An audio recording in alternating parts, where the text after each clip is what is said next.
I don't know if anybody is a Walking Dead fan like myself, but if you're a fan of the TV show, comic series, or just zombies in general, this question has probably popped in your head at least once or twice. Could zombies ever exist? To start, let's define what a zombie is. In Western culture, zombies are usually portrayed as flesh-eating and brain-eating people that have been infected by some virus. But seeing as all cultures don't recognize zombies as brain-eating monsters, for the sake of today's video, we're just going to refer to it as an organism that has been infected and forced to do something for the sake of keeping it and its species alive. And now, to the science side of all this. Is any of this stuff actually likely to occur to the human race? Well, the answer may be shocking to you, but such scenarios are already occurring in nature to other species. For instance, the baculovirus infects gypsy moth caterpillars and releases enzymes that stop its natural growth process. Those enzymes then force the caterpillar to climb up to the top of the tree, where it will die and rain down the same virus on every other caterpillar in the area. The Toxoplasma gondii virus infects the brains of rats and causes their brains to release extra amounts of dopamine and testosterone, making them fearless little warriors. The rats are no longer fazed or scared by the scent or presence of cats, and, well, you can see where this is going. Cat sees mouse, a little Tom and Jerry action might pursue, and the cat eats the rat, transmitting the virus to the cat. Once the cat reproduces with another cat, the virus spreads to their offspring and everyone gets infected. Another zombie-like incident in nature takes place with the aid of Orpheocordyceps unilateralis.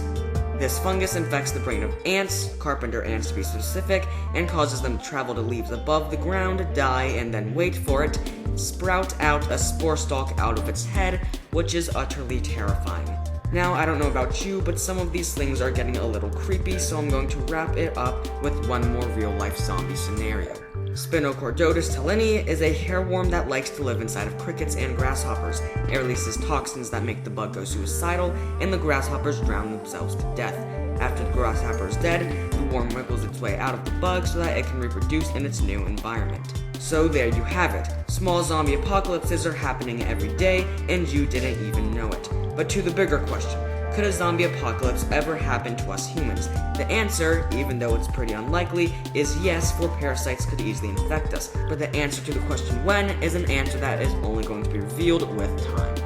Thanks for watching. If you enjoyed, be sure to rate, comment, and subscribe. If you'd like to see some other content by Science Saturdays, be sure to click on the links below. Now, you guys, once again, kind of like last week, I did a different styled episode. Last week I did one that didn't really answer a question, and now this week I did more of a silly question. I mean, it's not really silly because it's a question nonetheless, and no questions are silly, but it's not as practical as maybe a question like, why do we get freckles and birthmarks? Why do we cry? Why do we get addicted to things? Someone suggested that I do a video in this fashion, so I hope that you enjoyed it.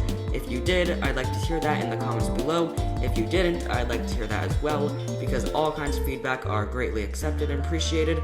And once again, if you enjoyed, be sure to rate, comment, and subscribe. Thanks for watching. Science Saturdays, bringing free education to the modern world.